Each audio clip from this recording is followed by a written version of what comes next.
Une froide brume de l'aube sur la mer du Nord. Le vent déchire les voiles, les embruns salés brûlent la peau, et au loin apparaissent des rivages où l'on n'a jamais entendu les chants gutturaux des hommes du Nord. Mais qu'est-ce qui a poussé ces hommes, dont les maisons se dressaient près des fjords glacés, à parcourir 1000 kilomètres au cœur de l'Europe, non par les routes, mais par les fleuves? Comment des guerriers, ayant grandi au bout du monde, ont-ils pu frapper au cœur même du continent? La réponse réside dans leurs navires et dans leur croyance que le destin lui-même s'écoule comme l'eau, là où le courageux décidera de diriger sa rame. Les historiens écrivent que dès le IXe siècle, les Vikings du Danemark et de Norvège atteignaient les côtes du royaume franc. Les annales des monastères indiquent en 793, ils frappèrent pour la première fois le monastère de Lindisfarne. Mais une génération plus tard, ils allèrent plus loin, en remontant le Rhin. Selon diverses sources, des troupes comptant jusqu'à plusieurs centaines de guerriers s'avançaient à l'intérieur du continent, pillant des villes comme Cologne, Trèves et Mayence. La principale arme de leur succès, ce n'était pas l'épée, mais le navire. Ces embarcations s'appelaient des dracars, ce qui, traduit du vieux norrois, signifie « dragon ». Mais avant qu'on ne les nomme ainsi, les habitants des terres du Sud y voyaient simplement des monstres. Des navires longs, souples, comme vivants, qui glissaient sur l'eau sans le moindre bruit. La coque légère faite de planches rivetées leur permettait de naviguer non seulement en mer, mais aussi sur les rivières peu profondes. Les archéologues ont trouvé des vestiges de tels navires d'une longueur de plus de 20 mètres, mais avec un tirant d'eau d'environ 1 mètre seulement. Cela signifiait une chose, ils pouvaient s'aventurer là où personne ne les attendait. Peut-on imaginer ce que c'est, de s'asseoir dans un tel dracar? Pas de cabine, aucune protection contre le vent. Seuls 60 hommes, vêtus de capes de laine identiques, avec des lances à leurs pieds et le regard fixé en avant. Cela sent le goudron, l'eau salée et la sueur. La rame grince, la respiration est synchrone, et chaque vague semble demander « Es-tu sûr de revenir ?» Le terme qui décrit ce type de navigation est « raid ». Les historiens modernes l'expliquent comme une attaque courte et fulgurante dans le but de piller et d'intimider. Mais pour les Vikings eux-mêmes, ce n'était pas un simple pillage, c'était une épreuve, un défi aux dieux. Ils appelaient cette expédition « viking », un mot désignant à la fois le voyage lui-même et ceux qui le réalisent. Les fouilles à l'embouchure du Rhin confirment, dès la fin du IXe siècle, les hommes du Nord avaient établi des camps temporaires sur les îles et dans les bas-fonds où ils réparaient leurs navires et partageaient le butin. Dans ces lieux, les archéologues ont trouvé des fragments de boucles norvégiennes et de lances danoises, les traces des premiers à avoir osé remonter le grand fleuve. Le monde de l'Europe vivait alors dans la peur de la mer. Mais bientôt il apprit que la peur venait aussi par les fleuves, car on pouvait remonter le Rhin si loin qu'aucune armée n'y était jamais parvenue auparavant. Et là où la veille encore se dressaient des monastères, le lendemain déjà de la fumée s'élevait, et les sons des cors annonçaient une nouvelle vague de la fureur du Nord. Ainsi commença ce que les chroniqueurs appelèrent l'âge du feu et de l'eau. Et bientôt ces fleuves deviendraient des routes de guerre, où chaque méandre du lit déciderait du destin des villes et des rois. En avant attendait la préparation, froide, calculée, comme l'acier de leurs épées. Le brouillard s'étend sur la rive. Quelque part au loin, des chiens aboient. On entend le bruit des marteaux. Là-bas, dans un minuscule village près du fjord, on forge le fer, dont naîtront bientôt des lances. Les Vikings se préparent à l'expédition, et cette préparation, ce n'est pas le chaos mais un rituel précis, minutieusement élaboré. Avant de parcourir 1000 kilomètres en remontant le Rhin, ils réfléchissaient à tout. L'itinéraire, le courant, la profondeur des fleuves, même l'endroit où ils pourraient traîner les navires par halage. Ces guerriers n'étaient pas des sauvages, comme les moines médiévaux les représentaient. Ils étaient des ingénieurs de guerre. Les historiens estiment que la principale base pour les expéditions fluviales fut les ports à l'embouchure du Skagerrak et du Limfjord. C'est là, selon les découvertes archéologiques, que se trouvaient les chantiers navals où étaient construits les navires pour les longues expéditions. Un seul navire d'environ 20 mètres de long nécessitait environ 20 chaînes et plusieurs mois de travail. Mais le principal, la précision. Chaque planche était courbée à la vapeur, et les joints étaient imprégnés de goudron et de graisse pour supporter une navigation de plusieurs semaines. Quand le navire était prêt, venait le temps du rituel. Un des anciens jetait à l'eau une figurine de dragon, symbole du dieu de la mer Njord, lui demandant de ne pas nuire aux hommes en chemin. Ensuite, on fixait à la proue une tête sculptée de monstre, pour effrayer les esprits des terres étrangères. Ainsi naissait le drakkar, non pas un simple moyen de transport, mais une créature vivante avec une âme. Ils emportaient tout le nécessaire, de la viande séchée, de la bouillie de millet, des tonneaux de bière, des fourrures roulées. Selon les données des reconstitutions, un guerrier pouvait porter jusqu'à 30 kg d'équipement personnel, incluant une épée, une lance et un bouclier rond en bois. Les armures étaient rares. Plus souvent, les cottes de mailles étaient partagées à deux et la protection de la tête se limitait à un casque de fer avec un simple nasal. Et pourtant, chacun d'eux savait, ne survit pas celui qui a l'armure la plus solide, mais celui qui sait ramer et se battre sans peur. Au centre de la préparation se trouvait un principe particulier, le rassemblement, drot. C'était une forme de fraternité guerrière, où chaque guerrier partageait avec son camarade le butin, la nourriture et le sang. Ainsi se créait une cohésion que pourraient envier les unités spéciales modernes. Un tombé pour tous venger un seul. Avant l'expédition, le capitaine, appelé Jarl, réunissait un conseil. Il étalait sur le sol une carte, non pas en parchemin, mais en sable et en pierre. Les pierres représentaient les villes, les lignes, les fleuves. Il expliquait l'itinéraire, d'abord Rotterdam, puis en amont vers Cologne, ensuite un virage vers le sud. Et tous comprenaient, ce qui les attendait n'était pas la mer, où l'on peut échapper à l'ennemi, mais un étroit corridor fluvial, où chaque virage pouvait être une embuscade. Mais c'était là leur dessein, frapper là où l'on ne les attendait pas. Selon les chroniqueurs, les Vikings utilisaient le principe le fleuve, la route, la ville, la cible. Les guerriers n'avançaient pas pour conquérir des territoires, mais pour la vitesse. Ville après ville, monastère après monastère. Ils disparaissaient avant que les garnisons franques n'aient le temps de se rassembler. L'élément clé de leur tactique s'appelait le landvaart. Un débarquement soudain. Le navire accostait, et en quelques minutes, une vingtaine de guerriers bondissaient à terre, incendiant entrepôts et monastères. C'était une attaque éclair, comparable aux opérations de débarquement modernes. Les chroniques rapportent que les patrouilles franques ne voyaient souvent que de la fumée à l'horizon et entendaient le son des cors. Ces cors, fabriqués à partir de cornes de bœuf et ornés de bronze, sonnaient comme la mort elle-même. Un signal court, et tous les guerriers rament en synchronisation. 2 longs débarquements. Les archéologues ont trouvé à l'embouchure du Rhin des vestiges de camps fortifiés avec des os de chevaux et des troncs carbonisés. C'est la preuve que les Vikings préparaient à l'avance des bases de ravitaillement, des lieux où ils réparaient les navires et accumulaient des provisions. Parfois, des femmes et des esclaves y restaient même, ce qui témoigne de longues expéditions et non de simples raids ponctuels. On peut dire que la préparation du raid sur le Rhin fut le premier pas vers la création d'une armée mobile en Europe. Ces guerriers agissaient plus vite que la poste franque ne pouvait transmettre un ordre. Là où il fallait des semaines à l'empereur, ils parcouraient des dizaines de kilomètres par jour. Et pourtant, leur plan ne concernait pas seulement l'or. Parmi les inscriptions runiques trouvées en Allemagne de l'Ouest, on lit les mots « Vitre lui fut favorable ». Le vent était avec lui. C'est un rappel, les Vikings croyaient que le succès ne dépendait pas des dieux, mais de la volonté humaine. Et c'est pourquoi ils avançaient, même lorsque les fleuves se rétrécissaient et que les ennemis se rapprochaient. À l'aube, alors que le premier drakkar glissait sur l'eau grise du Rhin, la tête de dragon sculpté tremblait à sa proue. Les guerriers se taisaient. Seul le vent agitait la voile, et quelque part au loin criait une mouette, comme si l'histoire elle-même retenait son souffle, avant le coup qui allait changer le cours de l'Europe. Le ruban argenté du Rhin s'enfonçait dans la terre, comme une veine par laquelle la fureur du Nord s'écoulerait vers le cœur de l'Europe. Les drakkars remontaient le courant, et chaque coup de rame était un défi au fleuve lui-même.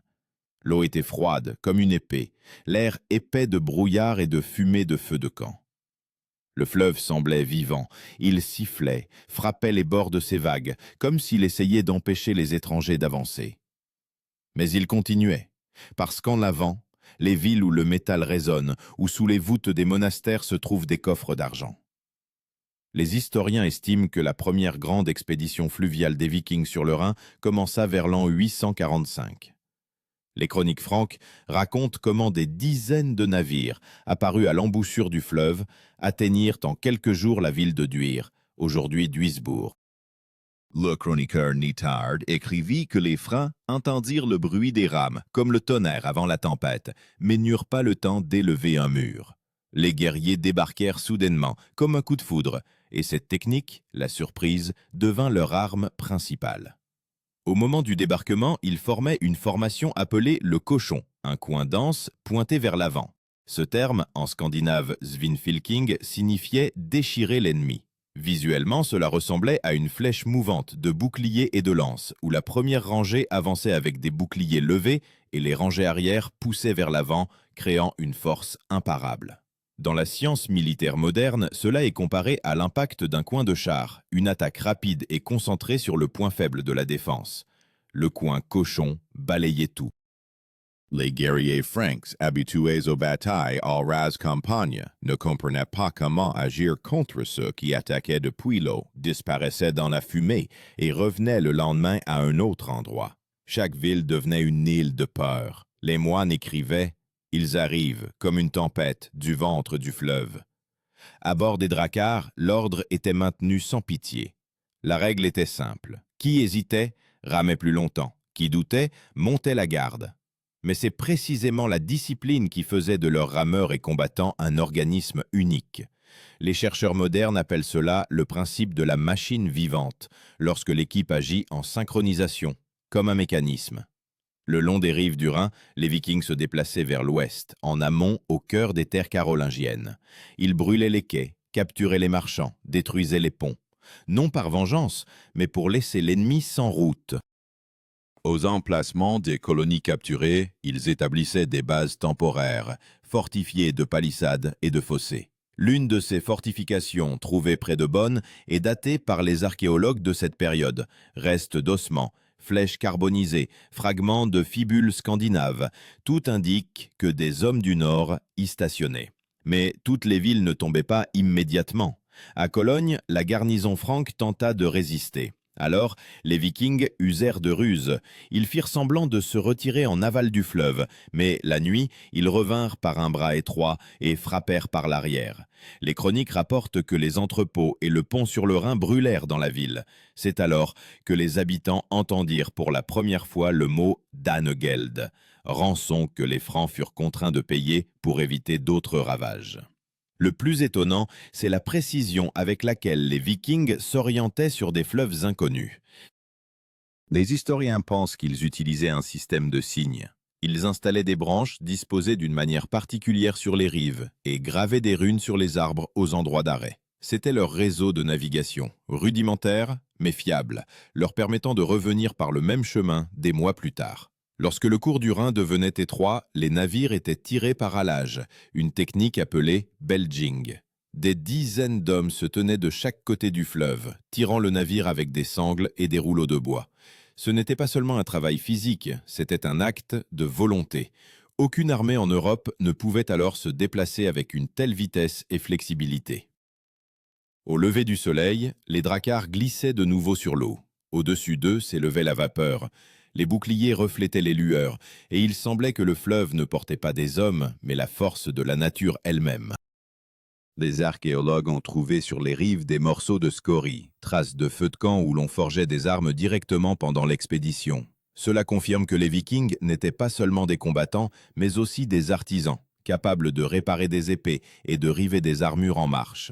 Le voyage en amont du Rhin devenait de plus en plus dangereux. Plus ils avançaient, plus les Francs résistaient. Mais à chaque bataille, les hommes du Nord apprenaient où se cacher derrière un cap, comment utiliser le courant, quand naviguer de nuit. Ils transformaient le fleuve en un champ de bataille où il n'y avait pas de front ni d'arrière. Cette année-là, lorsque le Rhin vit pour la première fois leur drakkar, les chroniqueurs européens enregistrèrent une courte phrase. « Flumen ardere vidimus » Nous avons vu le fleuve brûler. Et tout y était, la peur, l'horreur, et la prise de conscience que la nature elle-même pouvait désormais être une arme. Mais le chemin des Vikings ne faisait que commencer. De nouvelles villes les attendaient, et parmi elles, celle qui devait devenir le symbole de leur audace, le lieu où se déciderait qui possédait le cœur de l'Europe, l'empereur ou ceux qui venaient des brumes du Nord. Le Rhin n'était plus seulement un fleuve, il s'était transformé en une artère de guerre. Par lui s'écoulaient non seulement les navires, mais aussi les rumeurs, la peur, les cendres. Les guetteurs francs sur les tours entendaient les coups sourds des rames bien avant de voir les voiles, et quand les Vikings atteignirent Mayence, le cœur de l'Empire carolingien trembla. C'était un coup porté au cœur de l'Europe, là où personne ne s'attendait à voir des navires du Nord. Les chroniques rapportent que l'expédition du printemps 871 fut menée par un chef nommé Gottfried, un Danois que ses contemporains appelaient l'homme des deux fleuves, car il maîtrisait aussi bien la mer que la terre. Ces dracars remontèrent le courant pendant des semaines, contournant des dizaines de points fortifiés. Les troupes franques tentèrent de bloquer le fleuve avec des chaînes et des radeaux, mais les hommes du Nord agirent différemment. Ils naviguèrent de nuit, silencieusement, avec les torches éteintes, et brisèrent les obstacles avec des béliers. Au matin, les habitants ne voyaient que des débris et des boucliers flottants en aval. Dans les batailles de cette expédition, une tactique fut mentionnée pour la première fois, qui sera plus tard appelée le mur de boucliers. L'image est simple. Des dizaines de boucliers ronds placés côte à côte se transformaient en une forteresse mobile. Le terme, en scandinave, skjoldborg, ne désignait pas seulement une protection, mais une manière de combattre dans un espace confiné, où les épées et les lances frappaient de haut en bas, et chaque guerrier s'appuyait sur l'épaule de son voisin. C'était un mur vivant, non pas de pierre, mais non moins solide. Quand les Francs tentaient d'attaquer par les flancs, les hommes du Nord répondaient par le feu. Ils utilisaient des flèches enduites de goudron et de graisse, une arme simple mais terrible. En frappant le toit d'un bâtiment en bois, la flamme s'enflammait instantanément. Une seule salve pouvait transformer un village en torche. Le chroniqueur Regenbert écrivit que la nuit sur le Rhin devint rouge comme l'aube. Les archéologues dans la région de Mayence ont effectivement trouvé des traces de grands incendies, des poutres carbonisées, des voûtes effondrées, des restes d'objets en argent. Tout indique une attaque brusque et dévastatrice. Et pourtant, les Vikings ne détruisaient pas sans raison. Chaque coup faisait partie d'un calcul. Ils frappaient les nœuds d'approvisionnement où les Francs stockaient céréales et armes, forçant les garnisons à mourir de faim. C'était une stratégie d'épuisement, dont on parlera plus tard comme un prélude à la tactique moderne de la terre brûlée. Mais Gottfried avait aussi une autre intention, montrer que le fleuve appartenait à ceux qui savaient le conquérir. C'est pourquoi, après avoir dépassé Mayence, il ordonna d'établir des camps le long du Rhin, se fortifiant sur les deux rives. C'est là que les hommes du Nord commencèrent à hiverner pour la première fois. Les découvertes archéologiques, vestiges de fours, os d'animaux, aiguilles et fragments de bijoux féminins confirment que non seulement des guerriers, mais aussi des familles vivaient dans les camps. Ce n'était plus un raid ponctuel, c'était une tentative de conquête. L'empereur franc Charles le Chauve, conscient de la menace, envoya des messagers avec une proposition, de l'or en échange de leur départ. C'est ainsi qu'apparut l'un des termes les plus tristement célèbres de l'époque, le Danegeld. C'était un impôt versé aux Vikings pour la paix. Les contemporains écrivaient que le Danegeld était devenu une plaie pour l'État. Plus on payait, plus de nouveaux navires arrivaient. Car pour les hommes du Nord, ce n'était pas une défaite, mais une reconnaissance de leur force. Lorsque les premiers sacs d'argent furent transférés sur les dracars, les Vikings ne partirent pas immédiatement. Ils célébrèrent leur victoire par un festin que les chroniqueurs décrivirent avec horreur et envie. Os d'animaux rôtis, flammes des feux de camp, sons des corps qui résonnaient sur l'eau comme l'appel des dieux. Pour eux, le festin après la bataille, ce n'était pas un simple repos, c'était un rituel sacré de gratitude. À ce moment-là, le Rhin devint un miroir dans lequel se reflétait toute l'Europe, vieille, fière, mais désemparée face à cette nouvelle force. Gottfried comprit. S'ils étaient arrivés ici, il n'y avait plus de limite. Et pourtant, il y avait une ombre dans ce triomphe. Car le fleuve qui leur avait offert le passage pouvait maintenant devenir un piège. Les Francs commencèrent à rassembler une armée, prête à frapper des deux rives. Lorsque les premières brumes matinales se posèrent sur l'eau, les hommes du Nord entendirent le son des cors. Mais cette fois, non pas les leurs. Les Francs attaquaient. Une bataille s'engagea, dont même les ennemis écrivirent avec vénération. Sur l'eau, les dracars s'accrochaient, tels des bêtes. Les boucliers se brisaient, les rames coulaient, les hommes tombaient dans le fleuve, et il les recevait dans ses bras glacés. Selon diverses sources, plusieurs centaines d'hommes du Nord périrent dans cette bataille. Mais les survivants réussirent à se retirer, se réfugiant sur les îles au milieu du fleuve. Là, ils creusèrent des fossés, érigèrent des palissades et soutinrent un siège qui dura des semaines. C'est alors qu'apparut le terme nid viking, une base fortifiée au milieu de l'eau, où l'on pouvait passer l'hiver et attendre de nouveaux navires. Ces nids deviendront les précurseurs de futures villes, telles que Rouen et Dublin, nées des camps de raids. Mais alors, sur le Rhin, ce n'était qu'une lutte pour la survie. Les chroniques rapportent qu'une nuit, les hommes du Nord incendièrent eux-mêmes une partie du camp, pour effacer leurs traces et partir inaperçus. Au matin, les Francs ne trouvèrent que de la fumée et des rives vides. Lorsque le fleuve se calma, il ne resta que des braises, des cendres et une légende.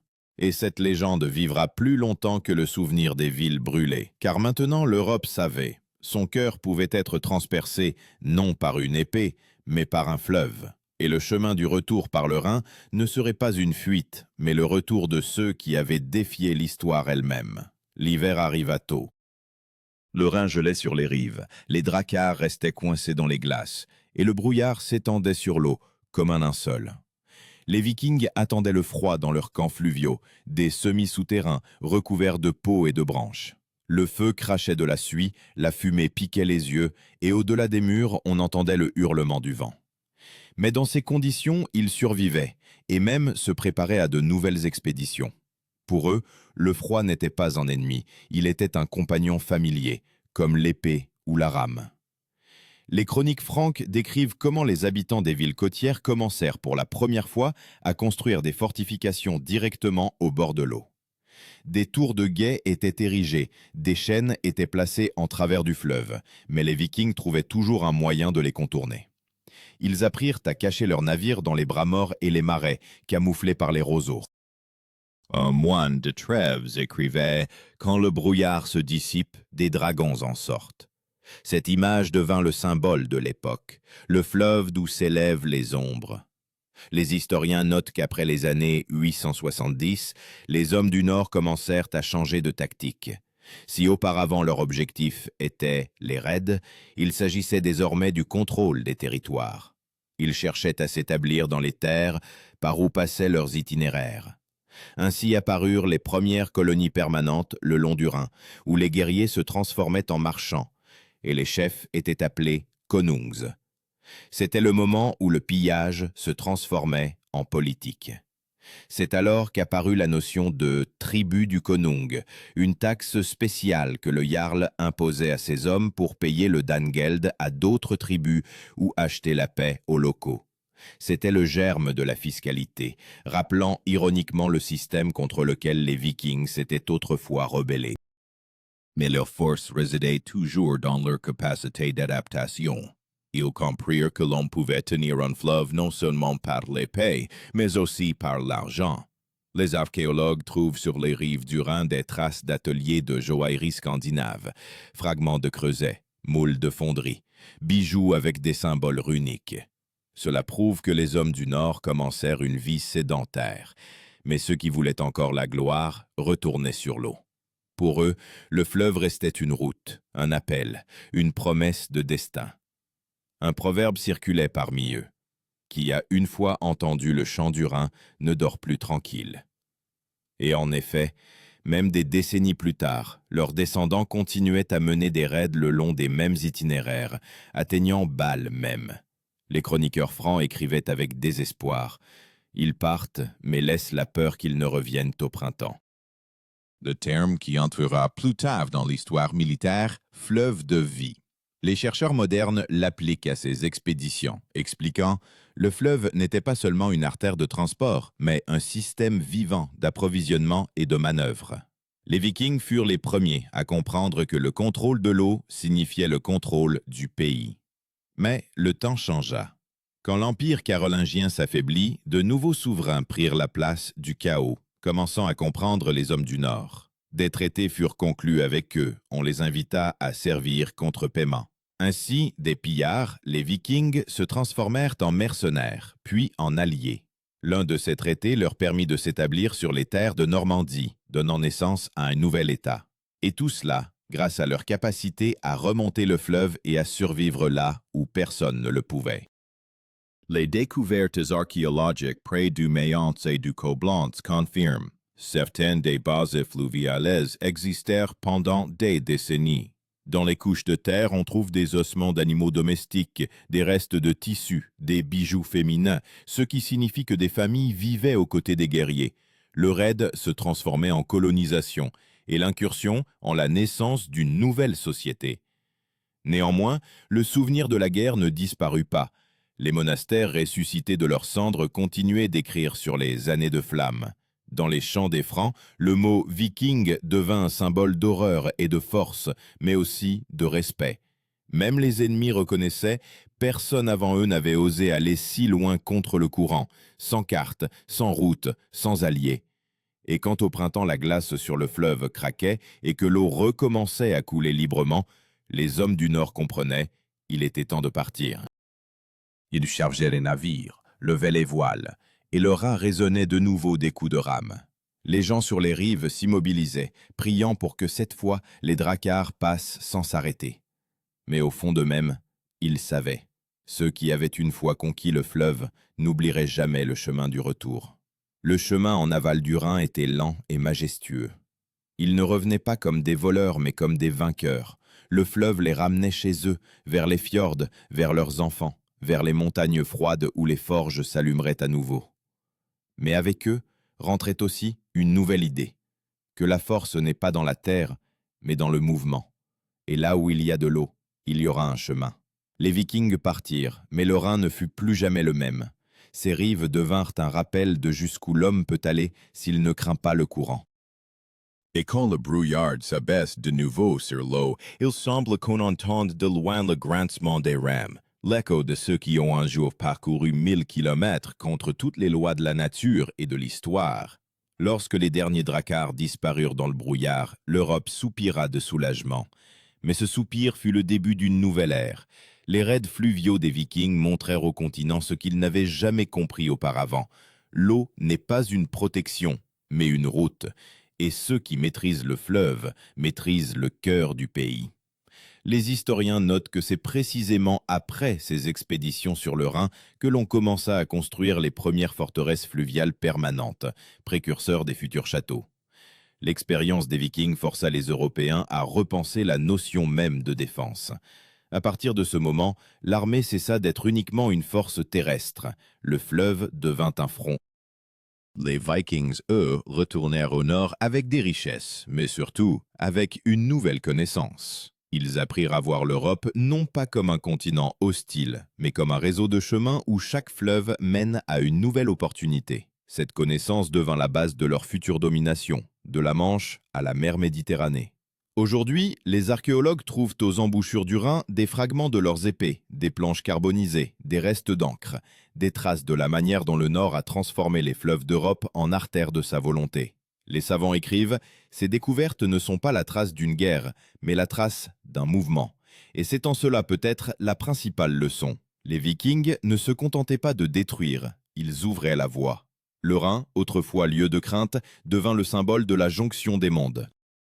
Ces eaux virent les cendres des monastères et reflétèrent les premiers navires marchands qui suivaient les traces des dragons. Un siècle plus tard, sur ces livres, surgiront des villes nées des camps vikings. L'histoire, commencée par les raids, se terminera par la création de la Normandie, d'où émergera ensuite Guillaume le Conquérant, un homme qui changea toute l'Europe.